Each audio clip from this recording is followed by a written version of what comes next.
जय हिंद साथियों, स्वागत है आपका self study classes with Sumit Jain YouTube channel और दोस्तों ऐप में। दोस्तों बहुत सारे स्टूडेंट को ऐप डाउनलोड नहीं करते बन रहा है या फिर कर भी लिया है तो कोर्स भी नहीं देख पा रहे हैं। तो मैं आज उनको बता दूं कि ये जो सेल्फ स्टडी क्लासेस इस प्रकार से जब आप प्ले स्टोर से करते हैं तो ये आपका वेल जो है आइकन उसमें लगा हुआ है ना। तो इस प्रकार से सेल्फ स्टडी क्लासेस आपको सर्च करना है और ऐसे आइकन में आपको ऐप मिलने वाला है। ठीक है, तो दोस्तों हम देखें कि प्ले स्टोर में आपको इस प्रकार से दिखेगा ये सेल्फ स्टडी क्लासेस। ठीक है, ये प्ले स्टोर में आपको सेल्फ स्टडी क्लासेस का ऐप दिखने वाला है। ठीक है, ये इमेज उसमें डली है, ये आइकन, ये लोगो उसमें डला है। ठीक है, अब दोस्तों इसको इंस्टॉल करना है, यहां से आप इंस्टॉल करेंगे। ठीक है, अब इंस्टॉल करेंगे तो वहां पर आपको नंबर मांगेगा, जीमेल नंबर मांगेगा, तो आपको ओटीपी आएगा, तो आप रजिस्टर करके आगे बढ़ेंगे। अभी तक आपने सेल्फ स्टडी क्लासेस का ऐप डाउनलोड नहीं किया है तो सेल्फ स्टडी क्लासेस ऐप जरूर डाउनलोड करें। और दोस्तों आप कर रहे हैं हिंदी साहित्य की तैयारी और हिंदी व्याकरण की तैयारी, है ना, किसी एग्जाम से संबंधित तैयारी कर रहे हैं जैसे TGT, PGT, Punjab master cadre, UKLT या फिर एचपी टेट, और आपका सब्जेक्ट है दोस्तों हिंदी साहित्य या फिर जूनियर टेट की। ठीक है, तो दोस्तों ये वीडियो आपके लिए है और सेल्फ स्टडी क्लासेस में कोर्स लॉन्च किया गया है। कोर्स से आप ज्वाइन हो सकते हैं दोस्तों। अभी जूनियर टेट के लिए मात्र 1200 रुपए में कोर्स लॉन्च किया गया है, जिसमें आपका टीजीटी पीजीटी भी कवर होगा, जिसमें आपका दोस्तों अगर आप नेट का एग्जाम दे रहे हैं तो नेट भी आपका कवर हो जाएगा।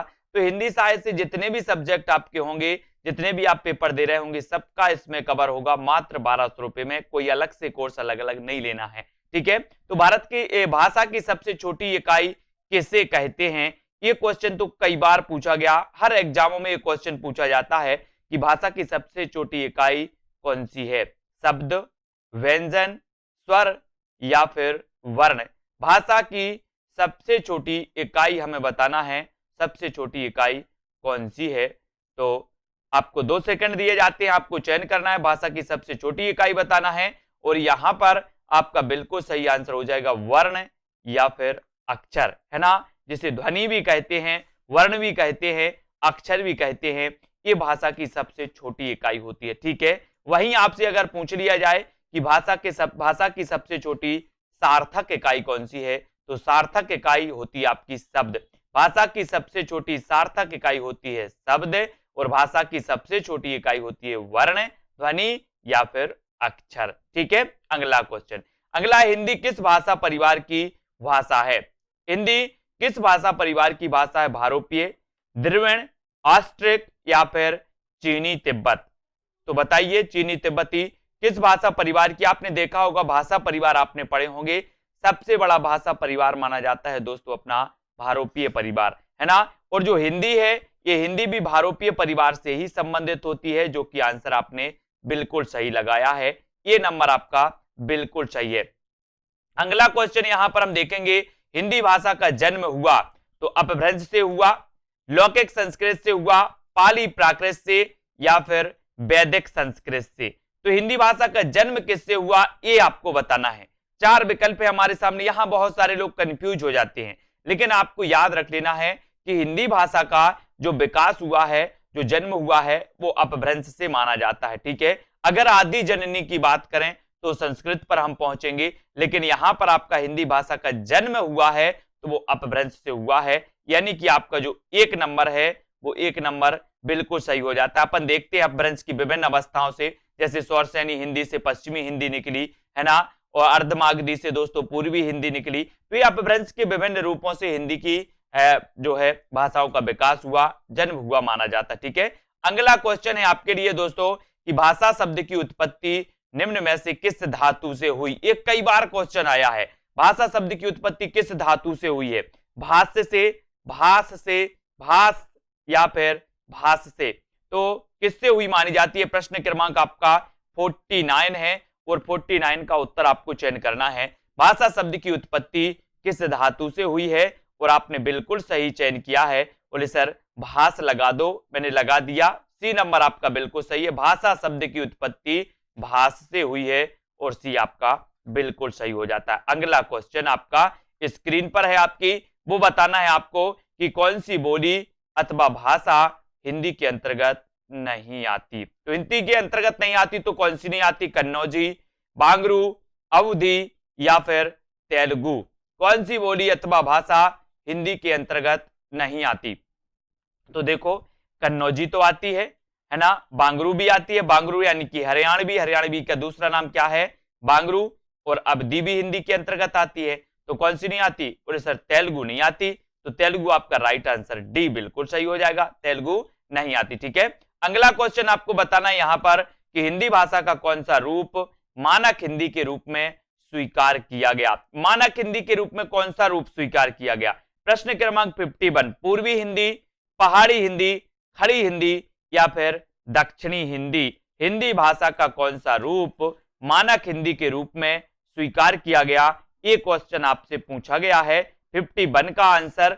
और मानक रूप जो हुआ है, जो दोस्तों वर्तमान में जो प्रचलित रूप है हिंदी का, वो प्रचलित रूप भी खड़ी बोली का है, और मानक हिंदी के रूप में स्वीकार किया गया तो वो किया गया खड़ी हिंदी, खड़ी बोली, यानी कि दोस्तों सी आपका बिल्कुल यहां पर सही हो जाएगा, सी नंबर। ठीक है, अगला क्वेश्चन है आपकी स्क्रीन पर, हिंदी की विशिष्ट बोली ब्रजभाषा किस रूप में सबसे अधिक प्रसिद्ध है? ये क्वेश्चन तो कई बार पूछा गया है, तो इसके लिए भी हमें तैयार रहना है कि जो ब्रजभाषा है ये किस रूप में सबसे अधिक प्रसिद्ध है? राजभाषा के रूप में, तकनीकी भाषा के रूप में, राष्ट्रभाषा के रूप में या फिर काव्य भाषा के रूप में? किस रूप में ये ब्रजभाषा सबसे अधिक प्रसिद्ध है? और 4 विकल्प है, 52 का आंसर आपको बताना है।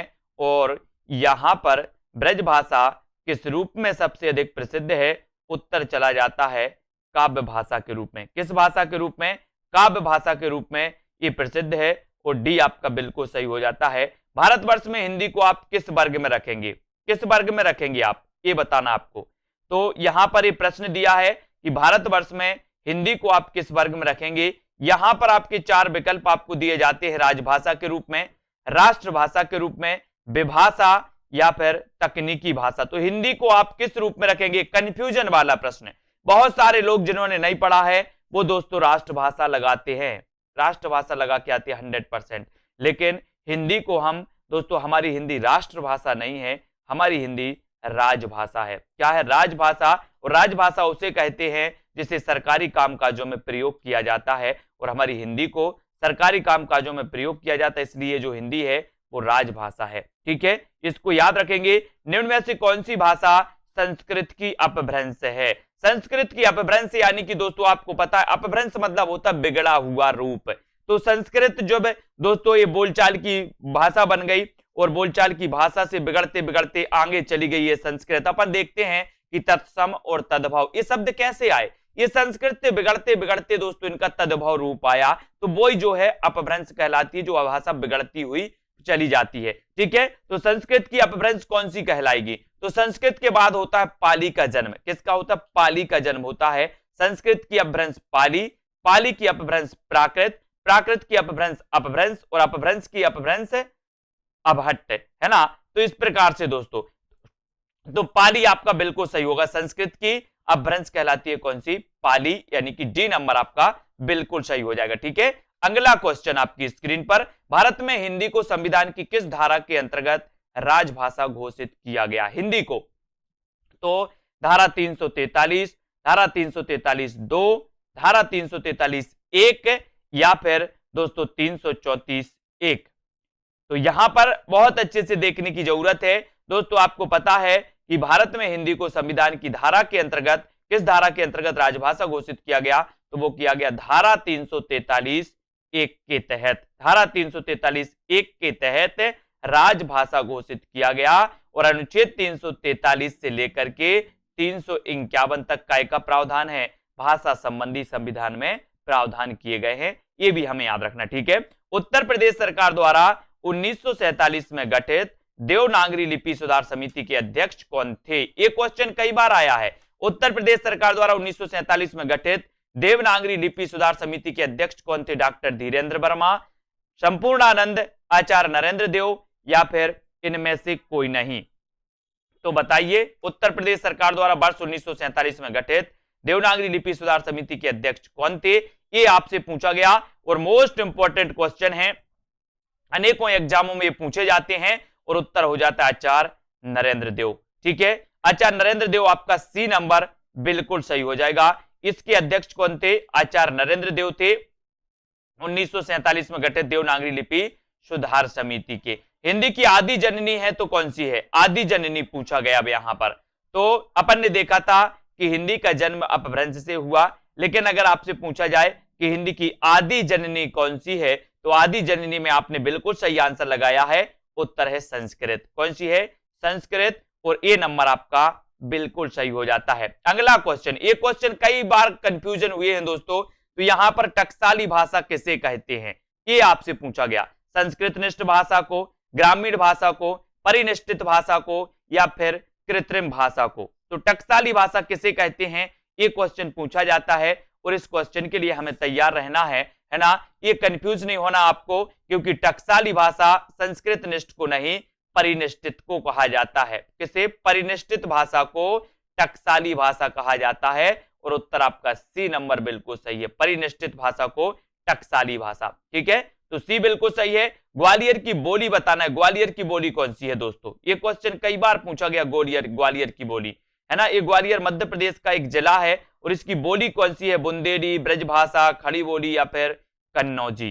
तो ग्वालियर की बोली पूछी गई, और बोली सर है यहां पर कौन सी? बुंदेली। और बुंदेली पश्चिमी हिंदी से संबंधित है। पश्चिमी हिंदी की अपन भाषा पढ़ते हैं दोस्तों, कानों के खड़ी बुंदेली ब्रजभान हरि के पास।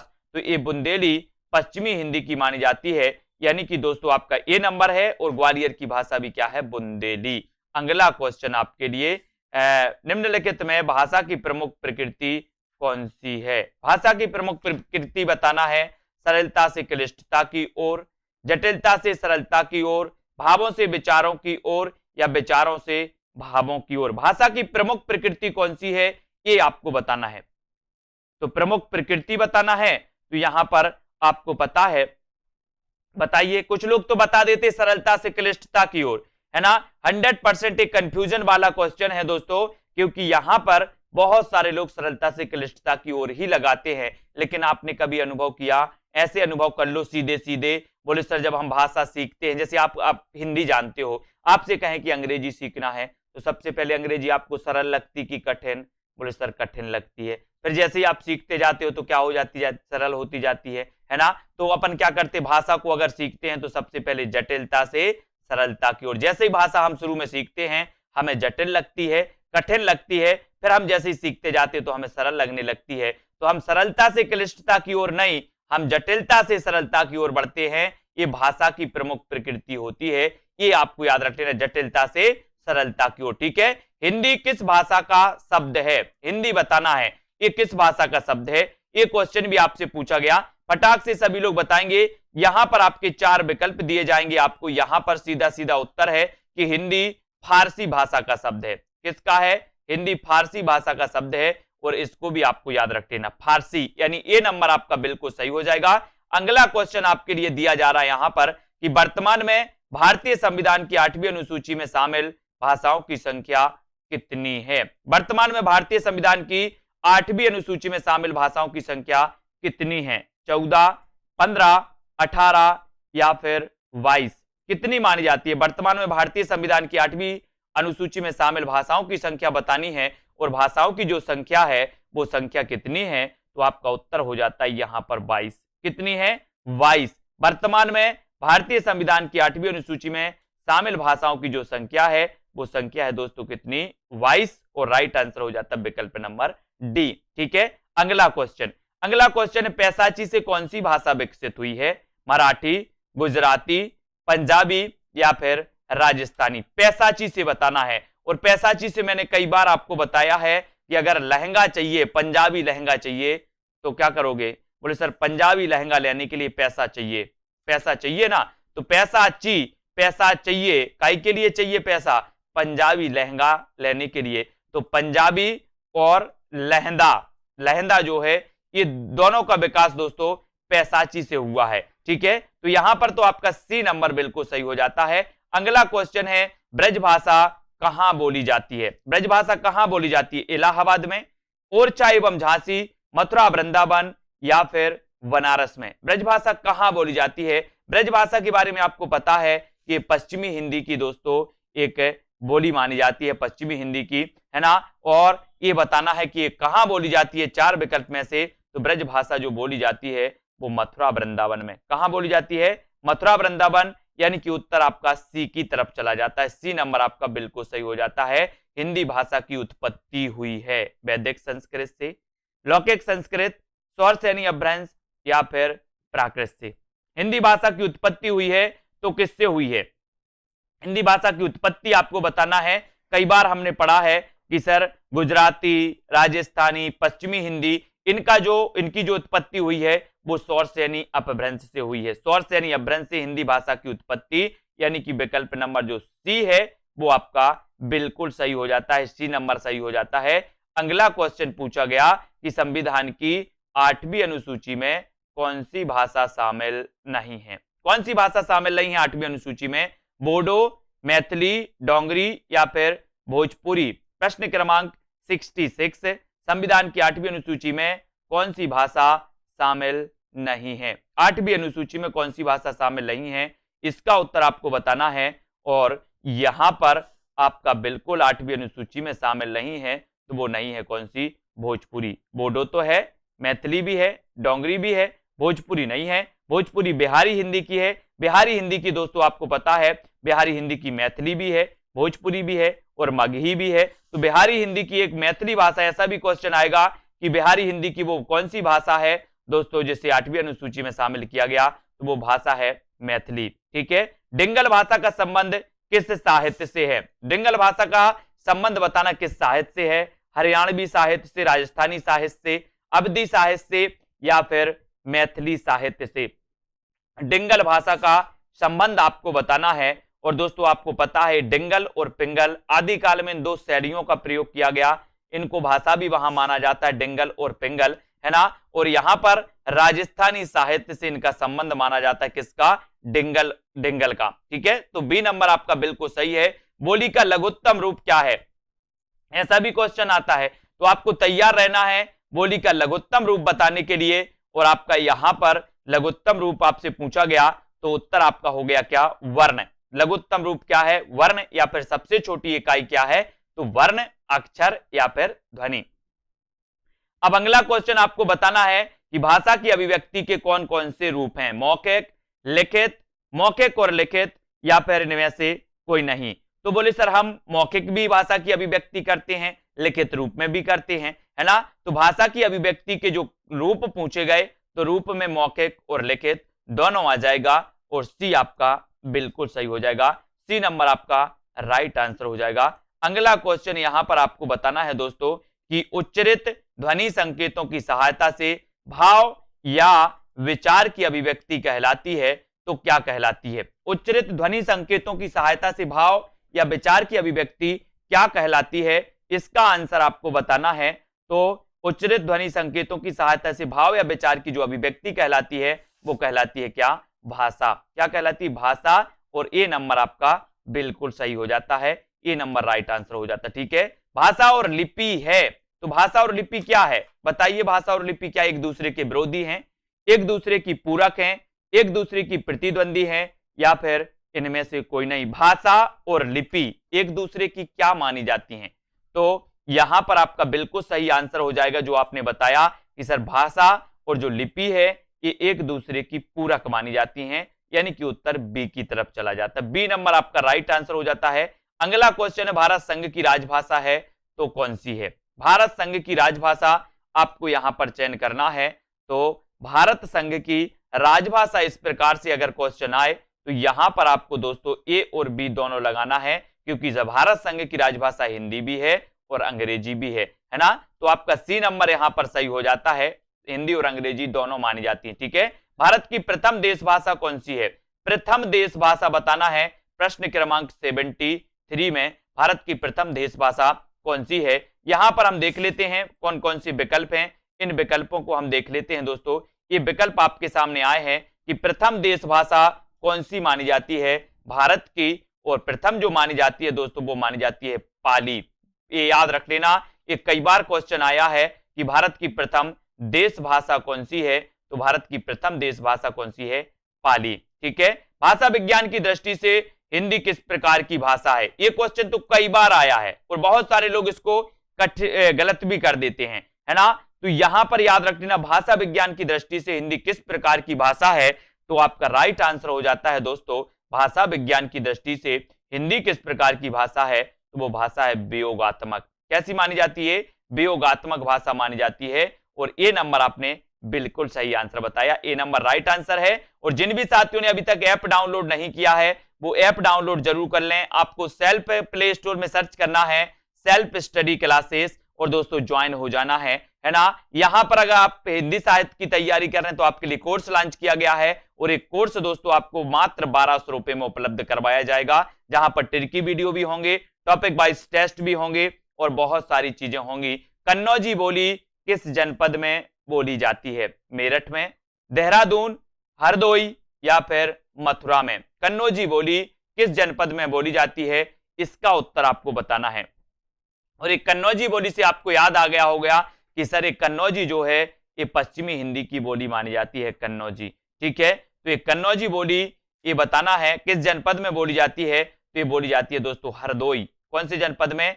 हरदोई जनपद में बोली जाती है और सी नंबर आपका बिल्कुल सही हो जाता है। ठीक है, तो यहां पर दोस्तों अपना जो हिंदी भाषा का चैप्टर था जिसको हमने सबसे पहले वाले पार्ट में विस्तृत भी उसका अध्ययन किया, फिर 1, 2, 3 पार्ट के माध्यम से इसको भी पढ़ा। अब दोस्तों ऐसे कौन से साथी हैं जिन्होंने अभी तक सेल्फ स्टडी क्लासेस जो ऐप है उसको डाउनलोड नहीं किया, वो सभी साथी self study classes app download जरूर कर लें ताकि दोस्तों आप वहां पर अध्ययन कर सकें, है ना। और जिनको भी एडमिशन लेना है वो एडमिशन ले सकते हैं और नीचे जो नंबर चल रहा है उस नंबर के माध्यम से दोस्तों आप संपर्क कर सकते हैं, जानकारी ले सकते हैं। ठीक है, और अपनी तैयारी को बहुत अच्छे से ट्रिकी तरीके से विस्तृत तरीके से अच्छी बना सकते हैं। आज के इस वीडियो के लिए बस इतना ही। जय हिंद। बहुत सारे स्टूडेंट को ऐप डाउनलोड नहीं करते बन रहा है या फिर कर भी लिया है तो कोर्स भी नहीं देख पा रहे हैं, तो मैं आज उनको बता दूं कि ये जो सेल्फ स्टडी क्लासेस इस प्रकार से जब आप प्ले स्टोर से करते हैं तो ये आपका वेल जो है आइकन उसमें लगा हुआ है ना। तो इस प्रकार से सेल्फ स्टडी क्लासेस आपको सर्च करना है और ऐसे आइकन में आपको ऐप मिलने वाला है। ठीक है, तो दोस्तों हम देखें कि प्ले स्टोर में आपको इस प्रकार से दिखेगा ये सेल्फ स्टडी क्लासेस। ठीक है, ये प्ले स्टोर में आपको सेल्फ स्टडी क्लासेस का ऐप दिखने वाला है।